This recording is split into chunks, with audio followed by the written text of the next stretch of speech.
বাংলাদেশের সাথে ভারতের সম্পর্ক একেবারে বিস্ফোরণমুখ সম্পর্ক। এই বক্তব্যটা আমাদের বক্তব্য না, ভারতের খ্যাতিমান সাংবাদিক এবং দিল্লি প্রেস ক্লাবের সভাপতি, দিল্লি প্রেস ক্লাব মানে দিল্লি ভারতের রাজধানী, সেখানকার সভাপতি আমাদের আলোচক গৌতম লাহিড়ী, তিনি তার আলোচনায় কথাটা বলেছেন এবং তিনি যুক্তি দিয়ে দেখিয়ে দিয়েছেন যে কোথায় বিস্ফোরণমুখ এবং কোনো কারণে ডক্টর ইউনূস যদি ফেব্রুয়ারি নির্বাচন করেও সেটাকে যদি স্থিতিশীল করতে না পারেন, দেশে গোলযোগ লাগবে এবং তার ভেতর থেকে যদি উগ্রবাদী শক্তি বা একেবারে বিশৃঙ্খল সন্ত্রাসী ধরনের কোনো শক্তি যদি মাথাচাড়া দিয়ে ওঠে, তাহলে ভারত বাংলাদেশ সম্পর্ক যেদিকে যাওয়ার সেদিকে মোড় নিতে পারবে। তো ভারত বাংলাদেশ ঘিরে যে সামরিক প্রস্তুতি নিচ্ছে, যে ভয় দেখাচ্ছে, তা থেকে এগুলো অনুমান করা যায়।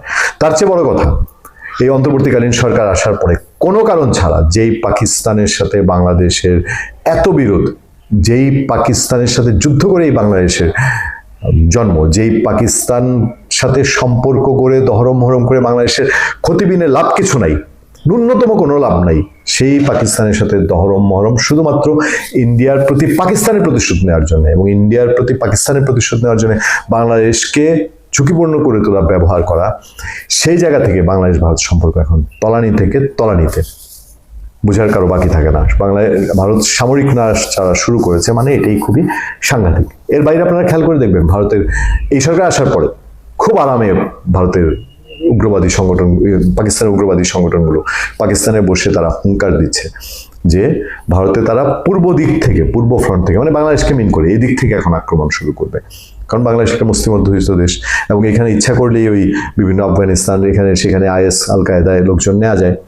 সেই উস্কানি যখন দিচ্ছে, তখন ভারতের, এটা পাকিস্তান থেকে যখন বলছে, তখন ভারতের কোনো দায়িত্বশীল ব্যক্তি যদি ভারতকে সাবধান করে, তখন এটা নিশ্চয়ই অনেক চিন্তা করার বিষয়।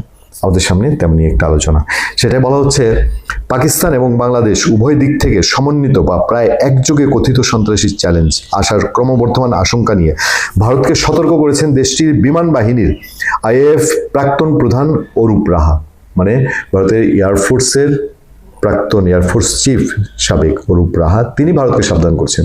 সেজন্যই এই নিশ্চয়ই সাবধানতা ফেলে দেওয়ার না, গুরুত্বের সাথেই নেওয়ার, মানে ভারতকে সাবধান করা, ভারতের জনগণ আক্রান্ত হলো আর এতে করে বাংলাদেশে কোনো এফেক্ট হবে না, এটা ভাবার তো কোনো কারণ নেই। বাংলাদেশের কোনো একটা ইস্যুতে যদি ভারত আক্রান্ত হয়, স্বাভাবিকভাবেই এটা একটা বাড়তি টেনশন তৈরি করবে এবং সিচুয়েশন ভালো থাকার কোনো কারণ নাই সেখানে।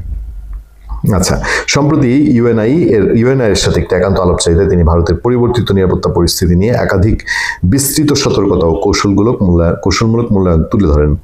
এ সময় ভারতের প্রাক্তন বিমান বাহিনী প্রধান দুই ফ্রন্টের সন্ত্রাসী হুমকির ক্রমবর্ধমান সম্ভাবনার বিরুদ্ধে সতর্ক করে দেশীয় যুদ্ধ বিমান তৈরির প্রতি অবিচল প্রতিশ্রুতির আহ্বান জানান এবং বাংলাদেশের সাম্প্রতিক মতাদর্শগত পরিবর্তন নিয়ে একটি পরিমিত মতামত দেন।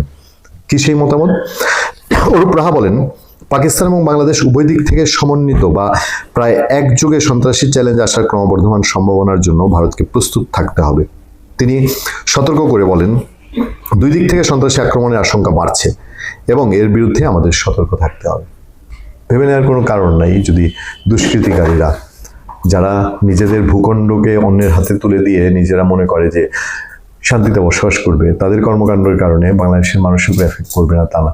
আপনাদের খেয়াল করে দিয়ে আমাদের এখানে যারা আরো আলোচক আসেন, নিরাপত্তা বিশ্লেষক আসেন, তারা কিন্তু বারবারই একটা কথা বলে যাচ্ছেন যে এই হিসাব দিন দিন পরিষ্কার হয়ে যাচ্ছে, পাকিস্তান এবং তুরস্ক, এই দুইটা দেশ বাংলাদেশকে একটা ব্যাটেল ফিল্ড বানাতে চায়। এই দুই দেশ শুধুমাত্র তাদের নিজেদের হীন স্বার্থে বাংলাদেশকে যুদ্ধক্ষেত্র বানাতে চায়, তার হচ্ছে তার অস্ত্র ব্যবসার জন্য, কারণ আর কোনো দেশ তো ওভাবে তার অস্ত্র কেনে না। আর পাকিস্তান হচ্ছে শুধুমাত্র ভারতকে, বাংলাদেশের বোকা মানুষকে ব্যবহারের, এবং এখানে কিছু বোকা এবং কিছু লোভী মানুষ দিয়ে, এই দেশেরই লোভী মানুষ দিয়ে এসে বোকা মানুষদেরকে ব্যবহারের জন্য। ভালো থাকবেন, সুস্থ থাকবেন। আপনার সাথে আমি আতিক রহমান, পূর্ণিয়া।